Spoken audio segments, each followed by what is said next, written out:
En 2024, une actrice célèbre a été surprise en train de se disputer avec un inconnu chez Bloomingdale's.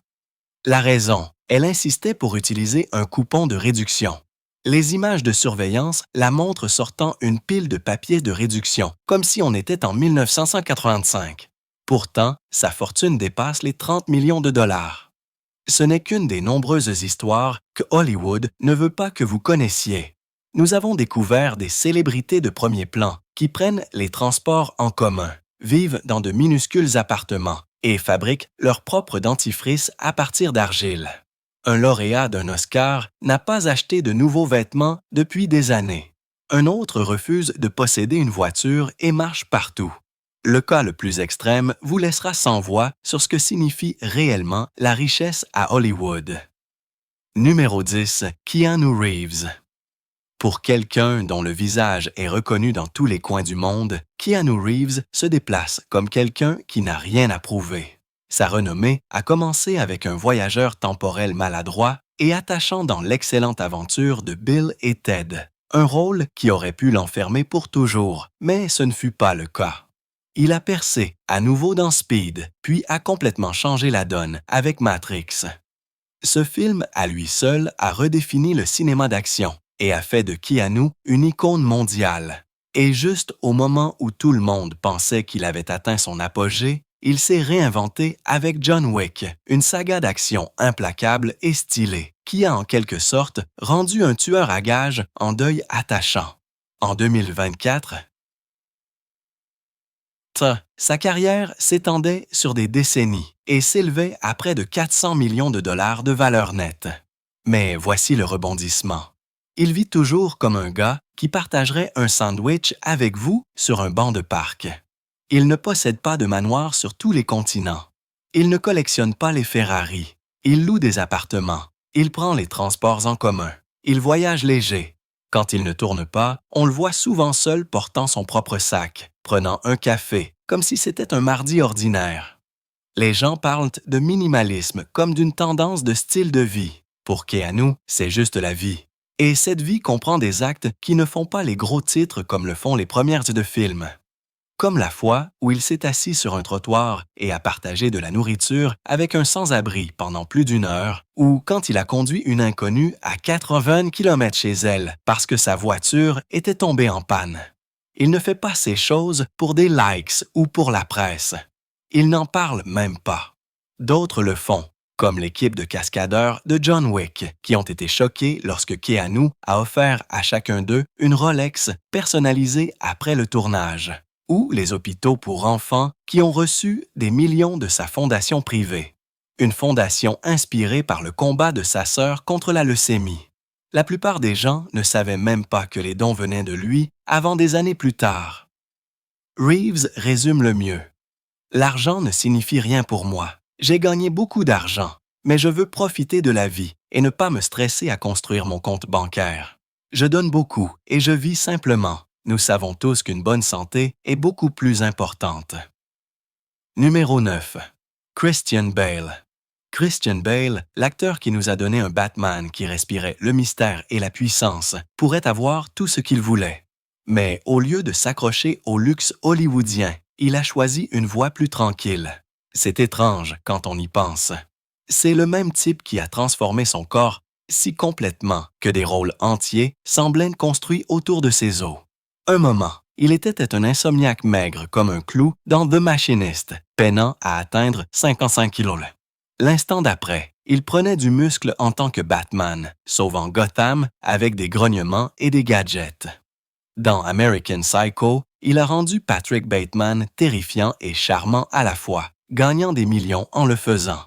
Et puis, il s'est retourné et a perdu du poids à nouveau pour The Fighter, jouant un ex-boxeur nerveux avec des joues sausage creuses et des yeux sauvages. Ce rôle lui a valu un Oscar. Cet ensemble de travaux lui a rapporté plus de 120 millions de dollars. Mais rien de tout cela ne semblait jamais le changer. Il vit toujours à Brentwood dans une maison qui est agréable, mais pas le genre que vous attendez d'un homme qui a contribué à rapporter des milliards au box-office. Sa maison n'est pas un vaste domaine avec des portes dorées et des majordomes robots. Elle a une bibliothèque, une piscine et juste assez d'espace pour respirer. Il fait ses propres courses.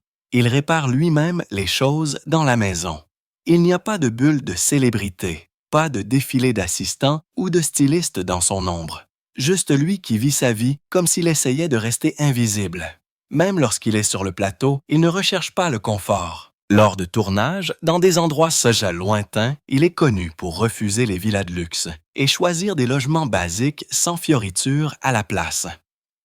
Lors d'un voyage en Chine en 2011, il a tenté de rendre visite à un militant aveugle des droits de l'homme et a eu une altercation avec les gardes. Pas pour la publicité, pas pour le spectacle, juste parce qu'il croyait que c'était la bonne chose à faire. Il a dit auparavant que la richesse ne signifiait rien pour lui. Et quand il le dit, vous le croyez, pas parce que c'est poétique ou rebelle, mais parce qu'il le soutient chaque jour. Il ne court pas après les projecteurs. Il s'en détourne. Il a dit une fois à GQ que le succès pour lui, c'est de pouvoir regarder en arrière sur sa vie et de dire « J'ai fait tout ce que je voulais sans compromis ». C'est le cœur de qui il est. Numéro 8. Jennifer Lawrence. Au moment où Jennifer Lawrence a enfilé les bottes de Katniss Everdeen dans Hunger Games, le monde ne pouvait plus détourner le regard. Ce rôle a fait d'elle une star presque du jour au lendemain. Les films ont rapporté des milliards et Jennifer est devenue un nom familier. Puis est venu Silver Linings Playbook et soudain, elle n'était pas seulement populaire, elle était une lauréate d'un Oscar à 22 ans, la deuxième plus jeune de l'histoire. Après cela, on avait l'impression que tout ce qu'elle touchait se transformait en or. American Hustle, Joy et d'autres succès au box-office ont suivi. Pendant 2 années consécutives, elle a été l'actrice la mieux payée au monde. Sa valeur nette se situe maintenant confortablement au-dessus de 160 millions de dollars. Mais ce n'est même pas la partie la plus intéressante, car derrière la célébrité, derrière les caméras clignotantes et les sourires sur le tapis rouge, se trouve quelqu'un qui n'a jamais vraiment changé. À 14 ans, elle a déménagé à New York pour poursuivre un rêve. Elle n'est pas arrivée avec le luxe. Elle est arrivée avec l'argent du babysitting. Et l'appartement où elle a fini par vivre n'avait ni cuisine ni eau chaude. Juste une seule plaque chauffante et beaucoup de rats. La nuit, il sortait des murs, mais elle ne s'enfuyait pas. Si les rats mangeaient une partie de son pain, elle coupait autour et mangeait le reste. J'en suis arrivée au point où je partageais littéralement de la nourriture avec un rat, a-t-elle dit une fois. Son père lui a rendu visite une fois et a vu l'endroit. C'est alors qu'il a réalisé qu'elle ne plaisantait pas. Elle était sérieuse. Et même après toutes les récompenses et l'argent, elle est restée la même. Pas de méga manoir, pas de défilé de voitures de sport. Elle vit dans de petits endroits simples. Un appartement ordinaire à New York, un condo à Los Angeles ou la maison de sa famille dans le Kentucky. Elle conduit une Chevy Volt. Elle découpe des coupons. Elle fait ses achats dans les magasins d'aubaine. Elle fait don de millions aux hôpitaux pour enfants et au programme de lutte contre la faim. Rien qu'en 2016, elle a donné 2 millions de dollars pour aider à construire une unité cardiaque pour enfants. Pour elle, l'argent n'a jamais été le but. Le bonheur n'est pas dans les choses, a-t-elle dit un jour. Il est dans vos relations, dans vos expériences. Numéro 7. Adam Sandler. Imaginez entrer dans une épicerie au hasard et repérer un type en short de basketball ample, des bottes usées et un vieux T-shirt tenant 2 sacs en plastique comme si on était en 1995. Puis vous regardez de plus près.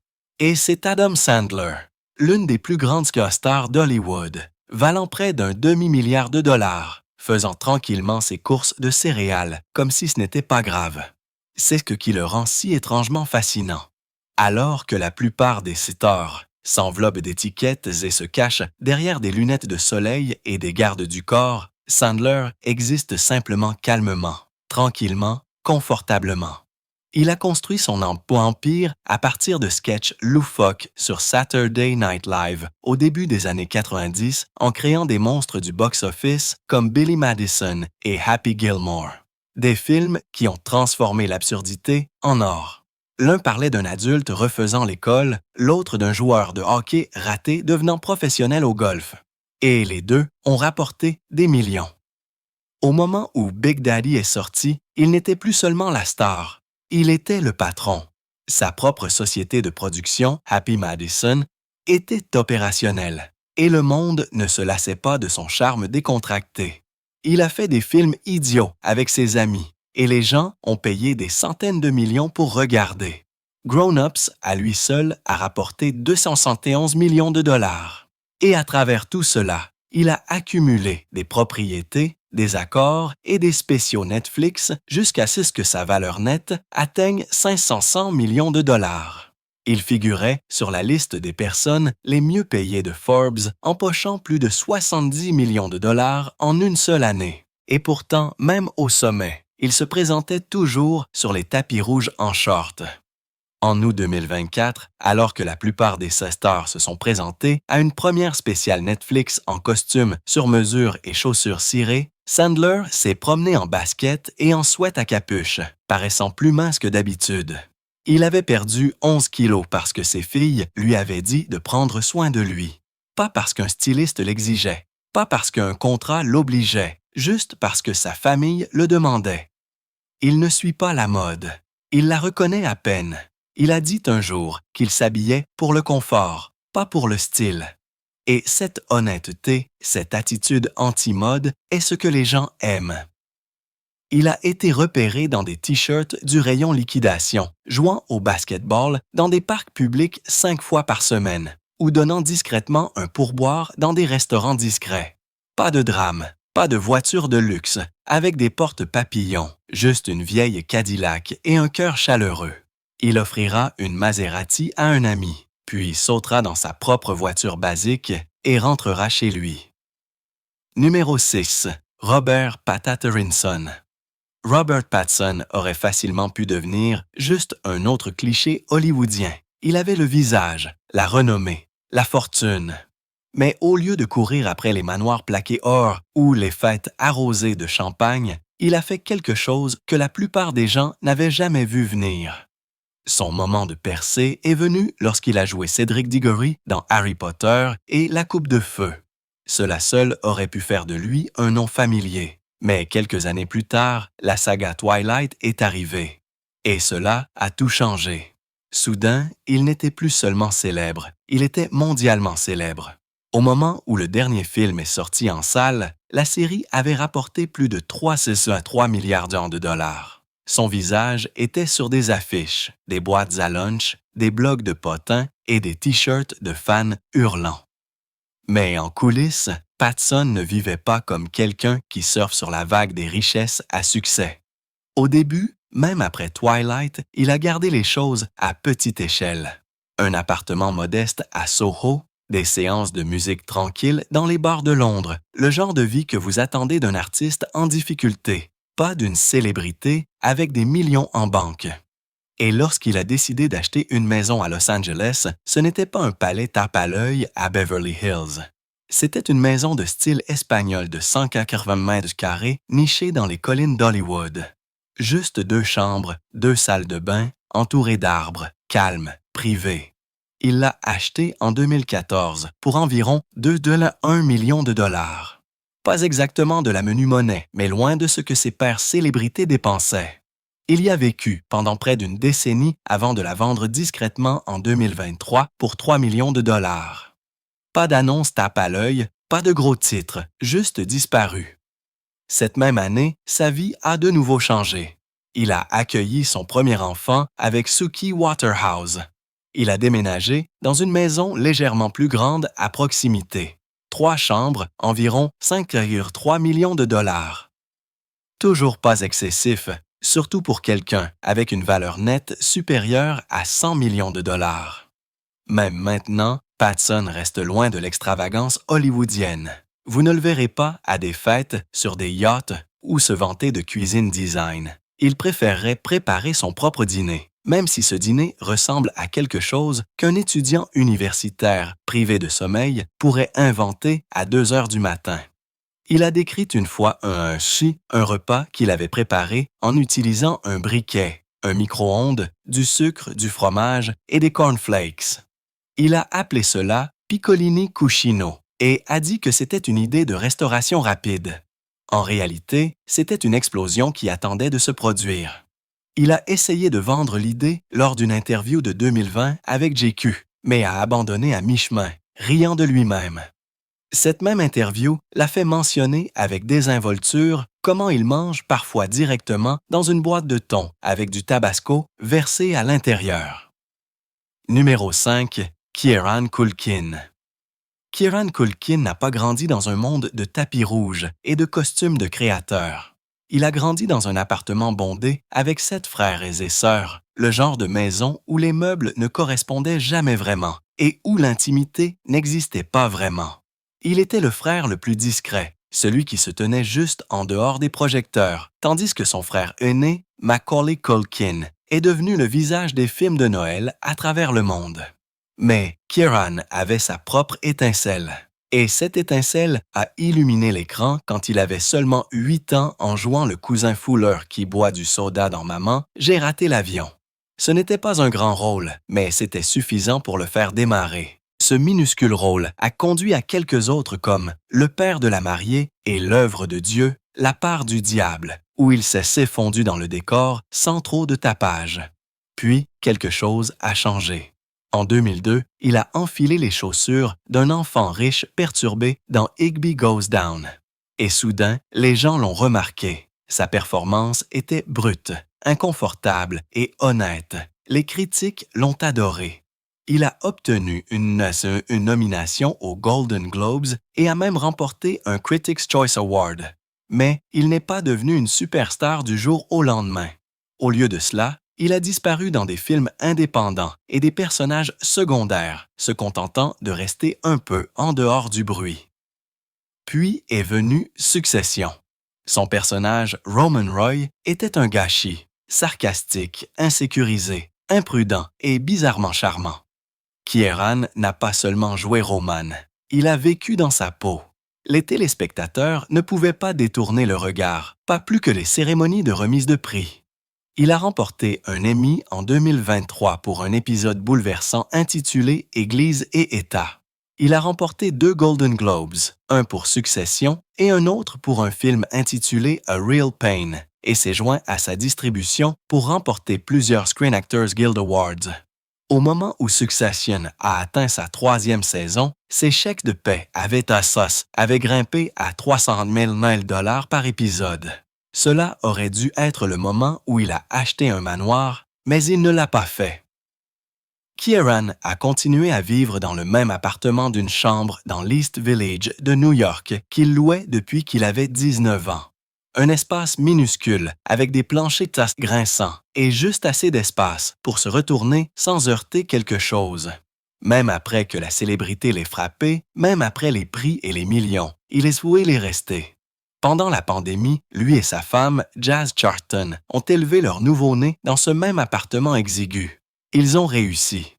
Il a ri plus tard en disant qu'il ressemblait toujours à l'appartement d'un adolescent qui ne savait pas faire la vaisselle.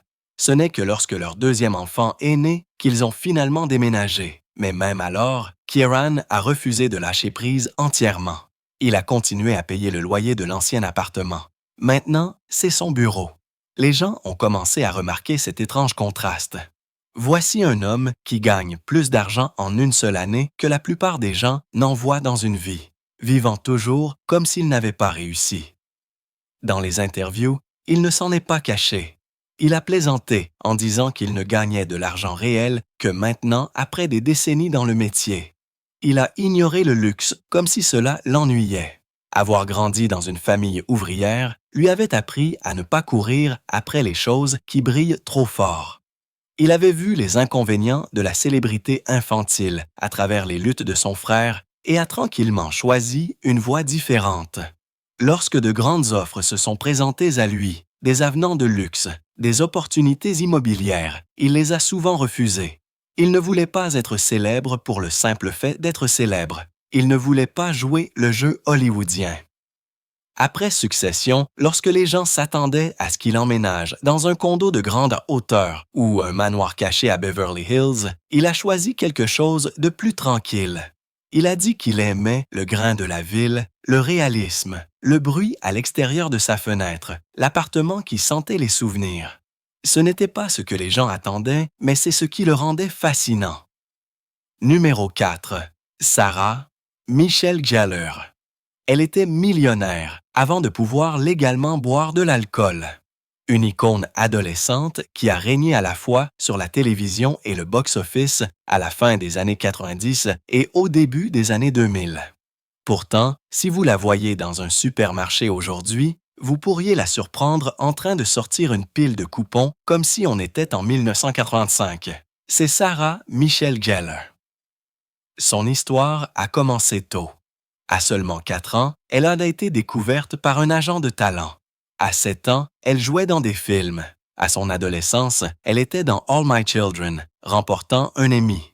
Et puis est venu le moment où tout a changé. Buffy contre les vampires. 144 épisodes, 5 millions de téléspectateurs par semaine. Une nomination aux Golden Globes est le genre d'empreinte culturelle dont la plupart des acteurs rêvent. Elle était Buffy Summers et elle était partout. Les offres de films ont afflué. Horreur, romance, thrillers, elle les a tous faits. Je sais ce que tu as fait l'été dernier. Scream 2, Sex Intentions, Scooby-Doo. Ce n'étaient pas seulement des succès, c'était de l'or au box-office. Elle n'était pas seulement célèbre, elle était rentable. Et les chiffres le prouvaient. Des millions gagnés, des millions regardés. Puis, The Grudge a scellé sa place dans la royauté de l'horreur. Mais même alors, lorsque les chèques étaient plus gros que les économies de toute une vie de la plupart des gens, Sarah a hésité. Elle n'a pas acheté de voiture après son premier gros chèque de paie de Buffy. Elle a attendu la 2e saison. Elle a vu d'autres jeunes stars tout perdre et a juré qu'elle ne serait pas la prochaine. Et elle ne l'a pas été. En 2018, elle a dit avec désinvolture à CNBC « Je découpe des coupons à ce jour ». Les gens ont ri. Certains ont levé les yeux au ciel, mais elle ne plaisantait pas. Elle le fait vraiment. Elle s'est disputée une fois avec un inconnu chez Bloomingdale's qui s'est énervé quand elle a utilisé un coupon à la caisse. Sa réponse a été simple. Pourquoi payer plus cher? Il ne s'agissait pas seulement de produits d'épicerie ou d'essence. Cet état d'esprit s'étendait à tout. Elle retournait au magasin plusieurs fois avant d'acheter un blouson de cuir. Elle faisait des recherches sur les prix de l'essence jusqu'à l'odeur. Même avec une entreprise alimentaire prospère à son nom et une valeur nette supérieure à 30 millions de dollars, elle est restée les pieds sur terre. Son mari, Freddie Prinze Jr., essaie parfois de la dissuader. Mais ce n'est pas seulement une habitude, c'est une philosophie. Elle veut que ses enfants, Charlotte et Rocky, comprennent la valeur de l'argent, que le succès ne consiste pas à dépenser. Il s'agit de savoir quand ne pas le faire. Numéro 3. Matthew McConaughey. Matthew McConaughey a tout ce que vous attendez d'une star hollywoodienne. Il est lauréat d'un Oscar, un aimant au box-office et vaut bien plus de 160 millions de dollars, mais la façon dont il choisit de vivre ne correspond pas du tout au moule hollywoodien. Alors que de nombreux acteurs s'entourent de tapis rouges, de maisons de créateurs et de chefs personnels, la vie de McConaughey ressemble plus à quelque chose qui sort d'un journal de voyage en voiture qu'à un magazine de célébrités. Il a d'abord attiré l'attention en 1993 avec seulement 3 mots. All right, all right, all right. Dans Génération rebelle. Cette ligne lui est restée collée comme un tatouage. 3 ans plus tard, il était le rôle principal dans Le droit de tuer, jouant un jeune avocat dans une affaire à caractère racial. Le film a rapporté plus de 150 millions de dollars et a prouvé qu'il n'était pas juste un autre gars décontracté avec un accent texan. Mais au lieu de s'en tenir à des drames lourds, il a dansé à travers une série de comédies romantiques. L'organisatrice de mariage et Comment perdre un homme en 10 jours ont fait de lui un nom familier. Les deux ont rapporté plus de 100 millions de dollars. Et à ce moment-là, tout le monde savait qui il était. Pourtant, McConaughey n'était pas satisfait. Il a pris un virage serré à gauche en 2013 avec Dallas Buyers Club, transformant son corps et son image.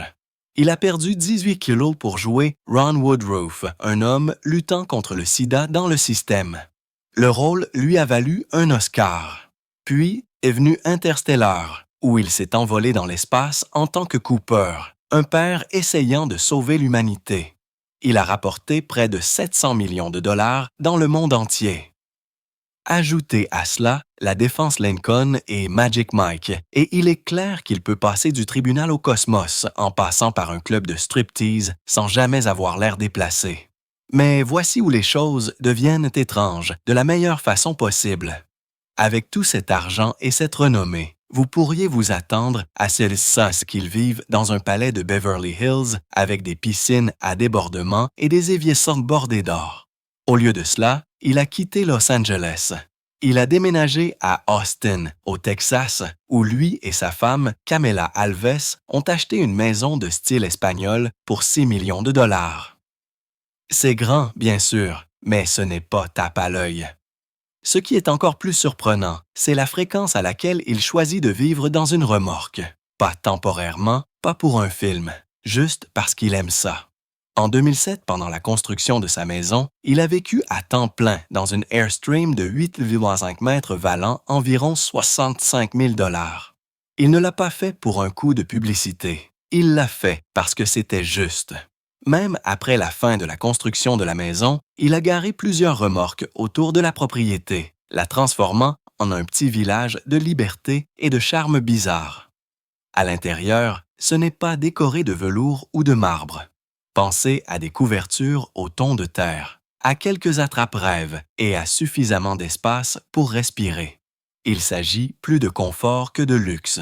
Il se réveille avec le soleil, boit du kombucha, dort près de 10 heures chaque nuit, travaille à l'extérieur.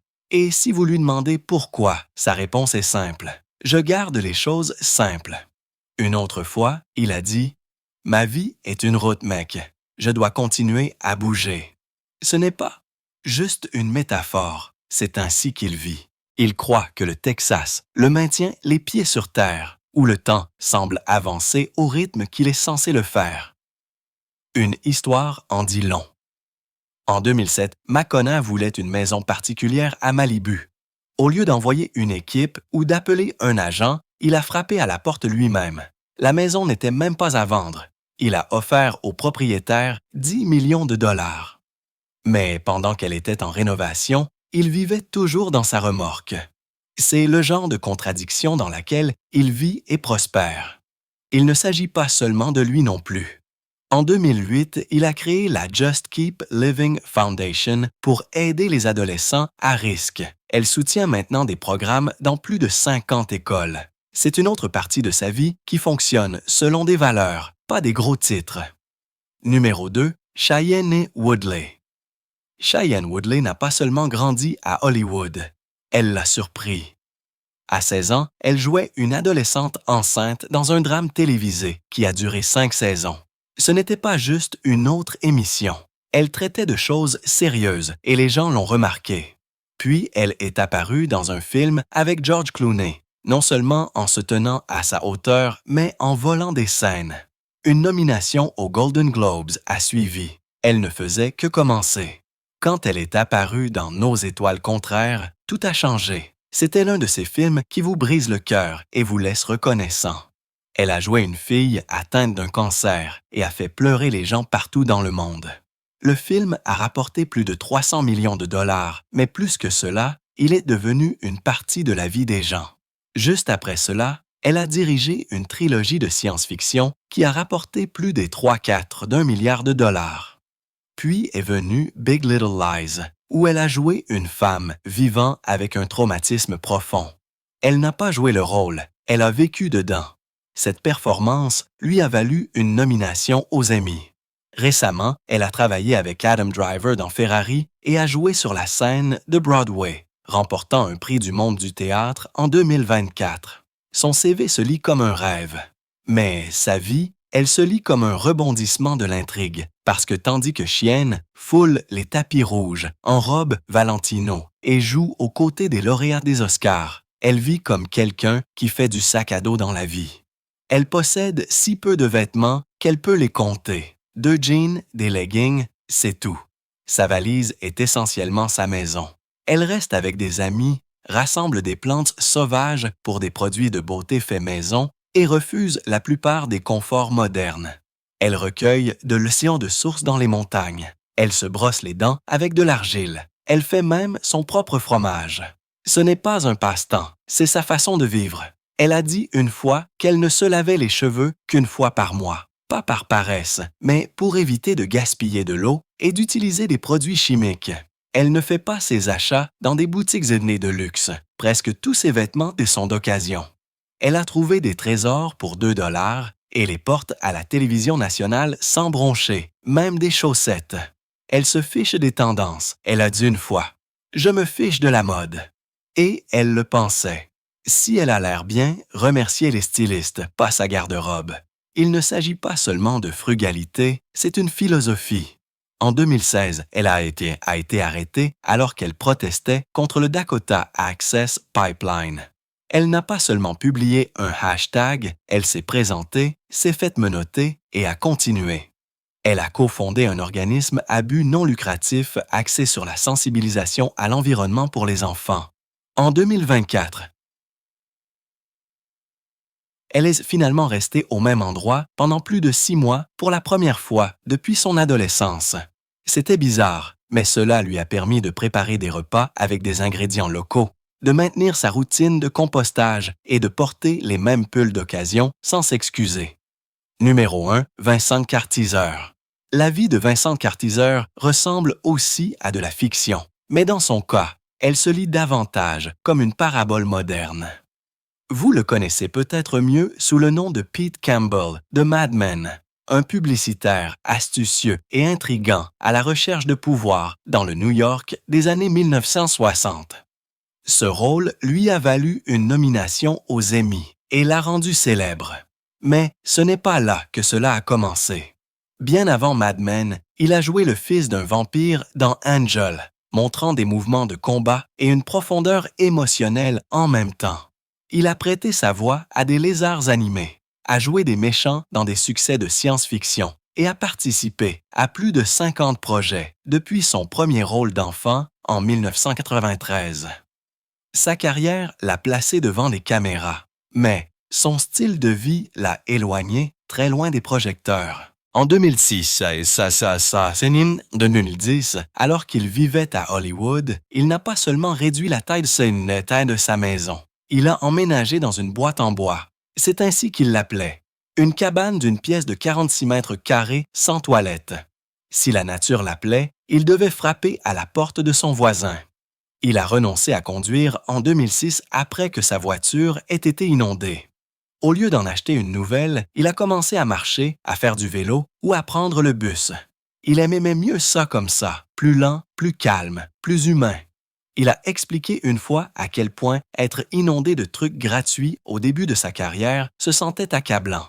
Il ne voulait pas vivre dans des piles de camelotes. Alors, il a jeté des choses, pas par frustration, mais par liberté. Plus il se débarrassait de choses, mieux il se sentait. Il est devenu végétarien. Il a parlé de ne pas vouloir d'enfants pour réduire son impact sur la planète. Et lorsque Mad Men battait son plein, il arrivait sur le plateau à vélo, dépassant les voitures avec ses cheveux au vent.